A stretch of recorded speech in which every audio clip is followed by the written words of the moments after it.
ഈ കിടക്കുന്നത് ആരാണെന്ന് നിങ്ങളോട് ആരോടും പ്രത്യേകിച്ച് പറയേണ്ട കാര്യമില്ല. എന്നാലും ഞാൻ ഒന്നുകൂടി പറയാണ്, ജസ്ന സലീം. ഈ കിടക്കുന്നത് എന്താണെന്ന് വെച്ചാൽ കൊയിലാണ്ടി സൂപ്പർ സ്പെഷ്യാലിറ്റി ഹോസ്പിറ്റലിൽ വെച്ച്. മയ്യത്ത് നിസ്കാരം എപ്പോഴാന്ന് ചോദിക്കുന്നുണ്ട്. എങ്ങനെയാ ഇതൊക്കെ ചോദിക്കാൻ പറ്റുന്നതെന്ന് എനിക്കറിയില്ല കേട്ടോ.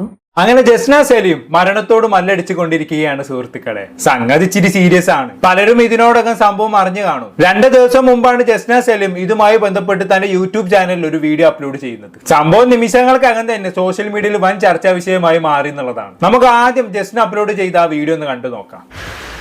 ഈ കിടക്കുന്നത് ആരാണെന്ന് നിങ്ങളോട് ആരോടും പ്രത്യേകിച്ച് പറയേണ്ട കാര്യമില്ല. ഹേയ്, അതൊക്കെ ഇപ്പൊ പറഞ്ഞതിന്റെ ആവശ്യം എന്താണ്? ഇവിടുത്തെ പട്ടികൾക്കും പൂച്ചകൾക്കും വരെ അറിയാം ഈ കിടക്കുന്നത് ആരാണെന്നുള്ളത്. അത്രക്കും ഫേമസ് ആയിട്ടുള്ള വ്യക്തിയല്ലേ കിടക്കുന്നത്. എന്നാലും കിടക്കണ കിടപ്പ് കണ്ടില്ല പഠിച്ചോന്, വെട്ടിയിട്ട ഭാഗത്തുണ്ട് പോലെ. ഇതെന്ത് പറ്റി ഇങ്ങനെയൊക്കെ ആകാൻ? അല്ല ഇനിയിപ്പോ ഇത് വല്ല ഉടായ്പൊന്നും ആയിരിക്കില്ലല്ലോ അല്ലെ? അല്ല പറയാൻ പറ്റൂല. പണ്ട് ഞാൻ ജീവിതം അവസാനിപ്പിക്കാൻ പോവുകയാണെന്ന് പറഞ്ഞ് വീഡിയോ ചെയ്ത് വ്യൂവേഴ്സിനെ പറ്റിച്ച മുതലാണ് ഈ കിടക്കുന്നത്. അതുകൊണ്ടാണ് വിശ്വസിക്കാൻ ഇച്ചിരി പാട്. ഇതായാലും ബാക്കിയുടെ കണ്ടോക്കാം. എന്നാലും ഞാൻ ഒന്നുകൂടി പറയാണ്, ജസ്ന സലീം. ഈ കിടക്കുന്നത് എന്താണെന്ന് വെച്ചാൽ കൊയിലാണ്ടി സൂപ്പർ സ്പെഷ്യാലിറ്റി ഹോസ്പിറ്റലിൽ വെച്ച് അവിടുത്തെ ഒരു നേഴ്സ് ഇഞ്ചക്ഷൻ മാറിക്കുത്തിയതിന് ശേഷം അവളുടെ കാല് ബൾജായാലും കൂടി വീങ്ങി ഒരു എന്താ പറയുക, മന്ത് പിടിച്ച ആൾക്കാരുടെ കാല് പോലെ ആയാലും കൂടി അങ്ങനെ ഗവൺമെൻറ് ഹോസ്പിറ്റലിൽ പോയപ്പോൾ അവിടുത്തെ അവർ പറഞ്ഞതെന്ന് വെച്ചാൽ മരിച്ചു പോകുന്നവരെ സാധ്യത ഉണ്ടെന്നാണ്. നിങ്ങൾ കിടത്തുന്നതല്ലോ, മരണത്തോട് മല്ലടിച്ച് കിടക്കുക. അത്രയും എന്താ പറയുക, ഒരു സ്ഥലത്തേക്ക് നടക്കുമ്പോഴേക്ക് കാല് വീങ്ങി വരിക.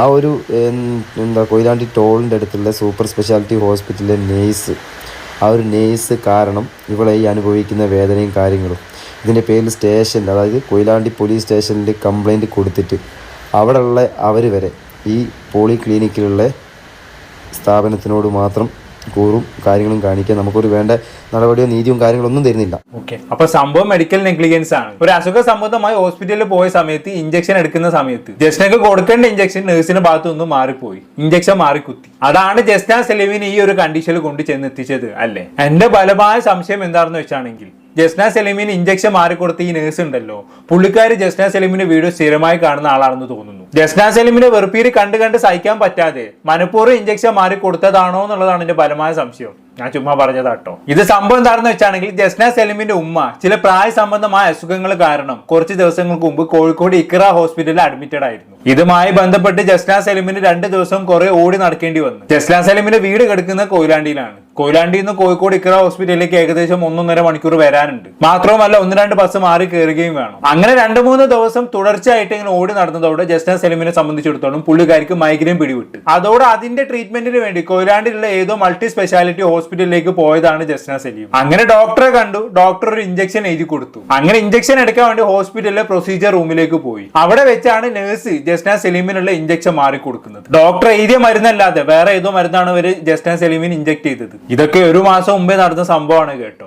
അന്ന് തന്നെ ഇതുമായി ബന്ധപ്പെട്ട് ജസ്ന സലീം തന്റെ യൂട്യൂബ് ചാനലിൽ ഒരു വീഡിയോ അപ്ലോഡ് ചെയ്തിട്ടുണ്ടായിരുന്നു. എന്തായാലും അന്ന് ഇഞ്ചക്ഷൻ മാറി കുത്തിയതിനു ശേഷം ദിവസങ്ങൾ കഴിയുന്തോറും കണ്ടീഷൻ വേഴ്സൺ ആവാൻ തുടങ്ങി. ഇപ്പൊ അതാ ഇങ്ങനെ മരണത്തോട് മല്ലിട്ട് ഇരിക്കുന്ന ഒരു അവസ്ഥയിലേക്ക് ജസ്ന സലീം മാറി എന്നുള്ളതാണ്. ഇതാണ് ഇപ്പൊ ശരിക്കും ഇവിടെ സംഭവിച്ചത്. എന്തായാലും ബാക്കി കേട്ടോക്കാം. അന്ന് അവിടെ പോയപ്പോൾ അവർക്ക് സപ്പോർട്ട് ചെയ്ത് പറയുന്നത് ഈ ഒരു ഗതി ഇനി വേറൊരാൾക്ക് വരാൻ പാടില്ല. ആ ഒരു നേഴ്സ് കാരണം ഇവൾ ഈ കിടന്ന് അനുഭവിക്കുന്ന വേദന എന്ന് പറഞ്ഞാൽ കണ്ടാലേ മനസ്സിലാവുള്ളൂ. അതുകൊണ്ടായിരിക്കും എല്ലാവർക്കും ഇങ്ങനെ വീഡിയോ എടുത്ത് കാണിച്ചു തരുന്നത്. എന്തായാലും ബാക്കി പറഞ്ഞാട്ടെ. ഒരു 2-3 സ്റ്റെപ്പ് നടന്ന് പോകുമ്പോഴേക്ക് ഇവർക്ക് ഈ ഒരു വേദന വന്നു കഴിഞ്ഞാൽ പിന്നെ നടക്കാനാവില്ല, കാല് വീങ്ങി വരിക ചെയ്യുക. അന്ന് അവിടെ പോയിട്ട് പരാതി കൊടുത്തതിന് ശേഷം അവിടുത്തെ സാറ് ഇവൾക്ക് ഹോസ്പിറ്റലിൽ ചിലവാകുന്ന, അതായത് ട്രീറ്റ്മെൻറ്റിന് ചിലവാകുന്ന എല്ലാവിധ ചിലവും കാര്യങ്ങളും സൂപ്പർ സ്പെഷ്യാലിറ്റി ഹോസ്പിറ്റൽ, കൊയിലാണ്ടിയിലെ സൂപ്പർ സ്പെഷ്യാലിറ്റി ഹോസ്പിറ്റലിലെ അവർ ചിലവഴിക്കണം എന്നാണ് പറഞ്ഞത്. അത് പിന്നെ അങ്ങനെയാണല്ലോ വേണ്ടത്. ഹോസ്പിറ്റലുകാരുടെ അടുത്ത് വന്ന മിസ്റ്റേക്ക് അല്ലേ, അപ്പൊ അതിന്റെ കംപ്ലീറ്റ് ചിലവും അവർ തന്നെയല്ലേ വഹിക്കേണ്ടത്. എന്തായാലും ബാക്കി പറഞ്ഞത്. അതിനുശേഷം അഗ്രിമെന്റും കാര്യങ്ങളൊക്കെ ചെയ്തിട്ടാണ് അവിടുന്ന് വിട്ടതും. അതിനുശേഷം അവരൊരു എൻക്വയറി നടത്താനോ അല്ലെങ്കിൽ എങ്ങനെയുണ്ട് എന്ന് അന്വേഷിക്കാനോ ഒരു കാര്യത്തിനും വന്നിട്ടില്ല. അതിനു വേണ്ടിയുള്ള ഒരു നടപടിയോ അല്ല എന്തെങ്കിലും പറ്റിയിട്ടുണ്ടോ അല്ലെങ്കിൽ ഇപ്പോഴും ആ വേദന ഉണ്ടോ എന്ന് പോലും അന്വേഷിച്ചിട്ടില്ല. അപ്പൊ ചുരുക്കി പറഞ്ഞ ഹോസ്പിറ്റലുകാരെ മൂഞ്ചിപ്പിച്ച് വിട്ടു എന്നർത്ഥം. എന്നാലും ജസ്ന സലീമിന്റെ ഒരു അവസ്ഥ ആലോചിച്ച് നോക്കി നിങ്ങൾ.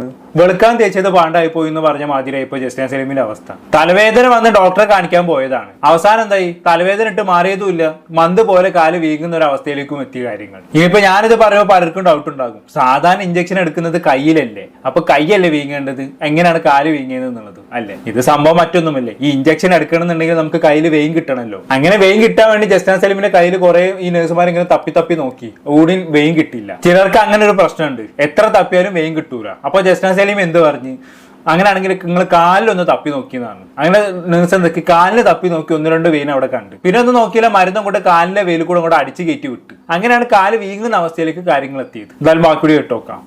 ഇതിനു മുമ്പേ ആ ഒരു ഗൂഗിളിൽ തന്നെ സെർച്ച് ചെയ്ത് നോക്കിയാൽ അതിന്റെ റിവ്യൂ കേട്ടാൽ പല പ്രശ്നങ്ങളും കാര്യങ്ങളും ഉണ്ടാവും. അപ്പൊ ഇതാണ് അന്ന് അവിടെ നിന്ന് കാല് ഇഞ്ചക്ഷൻ ചെയ്തതിന് ശേഷമുള്ള ആ ഒരു അവസ്ഥ. നിങ്ങൾ തന്നെ കണ്ടാൽ അറിയാം ആ ഒരു കാലിൻ്റെ വീക്കവും കാര്യങ്ങളൊക്കെ. അപ്പം അത്രത്തോളം ആ ഒരു നേഴ്സിനോട് ചെയ്യരുത് ഇതാക്കരുത് എന്നൊക്കെ പറഞ്ഞ് ആ ഒരു കാര്യം ചെയ്ത് കാലിങ്ങനെ ആക്കി വെച്ച് ആ നേഴ്സിനോടൊക്കെ എന്തെന്നാ പറയേണ്ടത്. ഞാനിപ്പോൾ ഈ വീഡിയോ വന്ന് നിങ്ങൾക്ക് ഈ കാല് കാണിച്ചു തരാനോ അല്ലെങ്കിൽ ഈ കാലിങ്ങനെ കണ്ടിട്ട് സന്തോഷിക്കാനോ സങ്കടപ്പെടാനോ ഒന്നുമല്ല.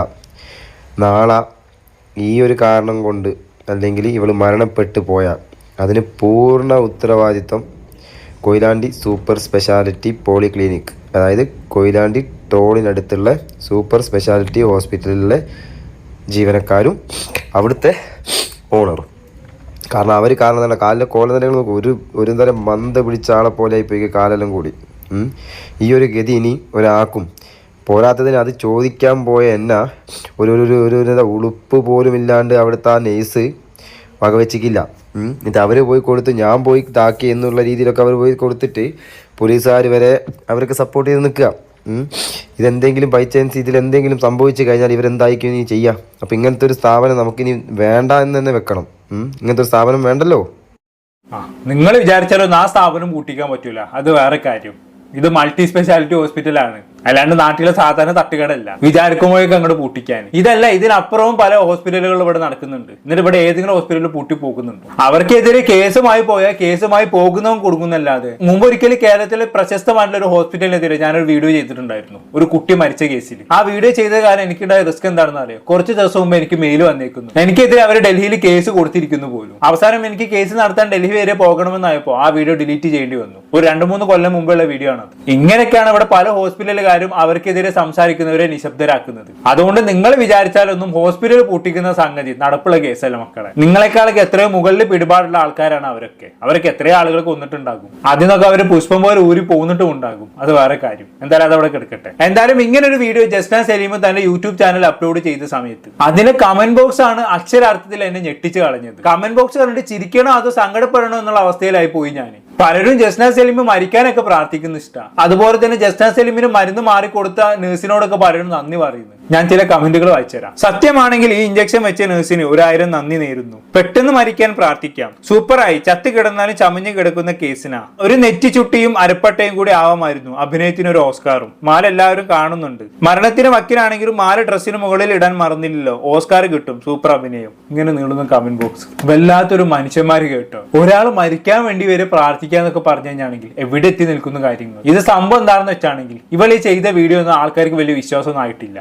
ആളുകൾ എപ്പോഴും വിചാരിച്ചു വെച്ചിരിക്കുന്നത് ഇവൾ ഉടായ്പ കാണിക്കുക എന്നുള്ളതാണ്. അപ്പൊ തമാശ രൂപേണ ഇങ്ങനെ കമന്റ് ചെയ്യുന്നതാണ് സംഭവം. ഇവിടെ ആളുകൾ വിശ്വസിക്കാതിരിക്കാനുള്ള കാരണം ഞാൻ പ്രത്യേകിച്ച് പറയേണ്ട ആവശ്യമില്ലല്ലോ. ഇവള് മുമ്പും പല ഉടായ്പകളും കാണിച്ചിട്ടുള്ളതാണ്. അപ്പൊ ആൾക്കാർ വിചാരിച്ചത് ഇതും ഉടായ്പാണെന്നുള്ളതാണ്. ഇതൊക്കെ കാണുന്ന സമയത്ത് എനിക്ക് മറ്റേ സംഭവമാണ് ഓർമ്മ വരുന്നത്. ഏത് പുലി വരുന്നേ എന്ന് പറഞ്ഞ് ലാസ്റ്റ് ശരിക്കും പുലി വന്നപ്പോൾ ആൾക്കാർ മൈൻഡ് ചെയ്യാത്ത അവസ്ഥ പോലെ ആയി പോയിട്ട് കുറെ ഉടായ്പ കാണിച്ച് അവസാനം ശരിക്കും ജസ്ന സലീമിന് ഒരു പ്രശ്നം വന്നപ്പോൾ ആൾക്കാരും തിരിഞ്ഞു നോക്കാത്ത അവസ്ഥയായി. എന്തായാലും ഇത് ജസ്ന സലീമിന് ഒരു പാഠമാകട്ടെ. ഇത്രയും കാലം ഉടായ്പ കാണിച്ച് നടന്നപ്പോൾ ഇങ്ങനെ ഒരു പണി കിട്ടുമെന്ന് ജസ്ന സലീം സ്വപ്നത്തിൽ പോലും വിചാരിച്ച് കാണില്ല. ഇതോടെ ജസ്ന സലീമിന് ഒരു കാര്യം മനസ്സിലായി കാണും. തനിക്കൊരു പ്രശ്നം വന്നു കഴിഞ്ഞാണെങ്കിൽ തന്റെ കൂടെ നിൽക്കാൻ ഒരു പട്ടിക്കുഞ്ഞു പോലും ഇല്ല എന്ന് ജസ്ന സലീമിന് ഇപ്പോഴെങ്കിലും മനസ്സിലായി കാണും. അങ്ങനെ ഒരു തിരിച്ചറിവ് ഉണ്ടാകാൻ ഈ സംഭവം നിമിത്തമാകട്ടെ. ഇത് ജസ്ന സലീമിന്റെ കേസിൽ മാത്രമല്ല, സോഷ്യൽ മീഡിയയിൽ വന്ന് ഉടായ്പ കാണിക്കുന്ന സകലവുമാരുടെയും അവസ്ഥ ഇതൊക്കെ തന്നെയായിരിക്കും. അവസാനം ശരിക്കും ഒരു പ്രശ്നം വരുന്ന സമയത്ത് ഇതേപോലെ ആളുകൾ ഇട്ട് കളിയാക്കും, ഇട്ട് ഊക്കി വിടും. നിങ്ങളുടെ പ്രശ്നം എന്താണെന്ന് പോലും ജനങ്ങൾ മനസ്സിലാക്കാൻ നിൽക്കില്ല. അത് വല്ലാത്തൊരു വൃത്തികെട്ട അവസ്ഥയായിരിക്കും. ജസ്ന സലീം ശരിക്കും ഈ ഈ ഒരു അവസ്ഥയിലൂടെ ആയിരിക്കും ഇപ്പൊ കടന്നു പോയിക്കൊണ്ടിരിക്കുന്നത്.